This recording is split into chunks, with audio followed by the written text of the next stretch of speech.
دال میں کچھ کالا ہے۔ اس ضرب المثل کا پس منظر کچھ یوں ہے کہ ایک نوجوان تاجر تجارت کے لیے اپنے شہر سے دوسرے شہر کی طرف جانے لگا، تو اس کے ساتھیوں نے اسے سمجھایا کہ احتیاط کرنا کہ جس شہر تم جا رہے ہو اس شہر کے لوگ بڑے چالاک اور جھگڑالو ہیں، لہٰذا محتاط رہنا۔ اس نے کہا ٹھیک ہے۔ تاجر جب اس شہر پہنچا تو اس نے ایک سرائے میں قیام کیا اور ساتھ ہی اسی شہر کے ایک آدمی کو اپنے پاس کچھ دنوں کے لیے ملازم رکھ لیا۔ اگلے دن تاجر کیا دیکھتا ہے کہ ایک کانا آدمی اس کے پاس آیا اور کہنے لگا کہ آپ شاید اس شہر میں پہلی دفعہ آئے ہیں، کیونکہ آپ سے پہلے تو ہمیشہ آپ کے والد آیا کرتے تھے۔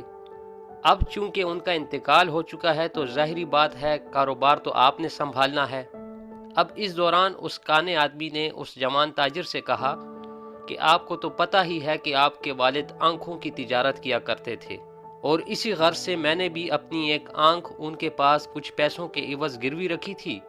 اب آپ پیسے وصول کر کے مجھے میری آنکھ واپس کر دیں۔ سوداگر تھوڑا پریشان ہوا اور اس آدمی سے کہا کہ ٹھیک ہے، تم ایسا کرو کہ کل آ جانا، میں تمہیں تمہاری آنکھ واپس کر دوں گا۔ اب سوداگر سوچنے لگا کہ اس مسئلے کا حل کیا کریں، تو اس کو پتہ چلا کہ اس شہر میں ایک دانشمند آدمی بھی رہتا ہے۔ وہ اس کے پاس گیا اور اسے سارا ماجرا سنایا اور اس سے مشورہ لیا۔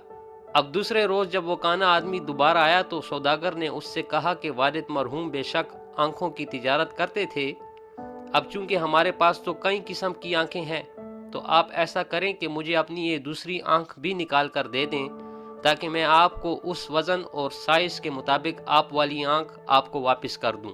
اور اس تاجر نے اس کے آگے دانا کے مشورے کے مطابق بکرے اور بکریوں کی کئی آنکھیں رکھ دیں۔ اب وہ کانا آدمی یہ دیکھ کر سٹ پٹایا اور آخرکار اس تاجر کا پیچھا چھوڑ دیا۔ کچھ دنوں بعد جب یہ نوجوان تاجر اس شہر سے جانے لگا تو اپنے ملازم کو اس کی تنخواہ کے پیسے دیے تو نوکر نے پیسے لینے سے انکار کر دیا اور سوداگر سے کہا کہ نہیں، تم نے تو کہا تھا کہ جب جانے لگو گے تو مجھے کچھ دو گے، تو اب مجھے ان پیسوں کے ساتھ وہ کچھ بھی چاہیے۔ سوداگر پریشان ہوا اور دوبارہ اس دانا آدمی کے پاس پہنچا اور اس سے مشورہ طلب کیا، اور اس کے مشورے کے مطابق ایک کوزہ دیا جس میں دہی ڈال کر اس میں ڈھیر ساری سیاہ مرچ کوٹ کر ڈال دی اور کوزہ ایک تاک میں رکھ دیا۔ جب اگلے دن نوکر کچھ لینے آیا تو سوداگر نے اس سے کہا کہ ٹھیک ہے، میں نے تمہاری امانت سنبھالی ہے اور وہ دیکھو تاک میں کیا رکھا ہے، اٹھا لاؤ۔ نوکر گیا تو کہنے لگا یہاں تو ایک کوزہ پڑا ہے۔ سوداگر نے کہا کہ کوزے میں کیا ہے؟ نوکر نے کہا میرے خیال سے دہی ہے۔ سوداگر نے پھر پوچھا کہ دہی میں کیا ہے؟ تو نوکر نے کہا کہ دال لگتی ہے۔ سوداگر نے پھر پوچھا کہ دال میں کیا ہے؟ تو نوکر نے کہا کہ دال میں کچھ کالا ہے۔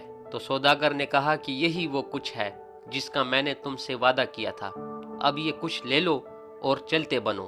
تو یہ کہاوت ایسے موقع پر بولی جاتی ہے کہ جب کسی پوشیدہ بات کی طرف اشارہ کرنا مقصود ہو، یعنی بظاہراً تو اس بات میں کچھ نہ ہو لیکن باطن میں کوئی عیب یا خرابی ضرور ہو۔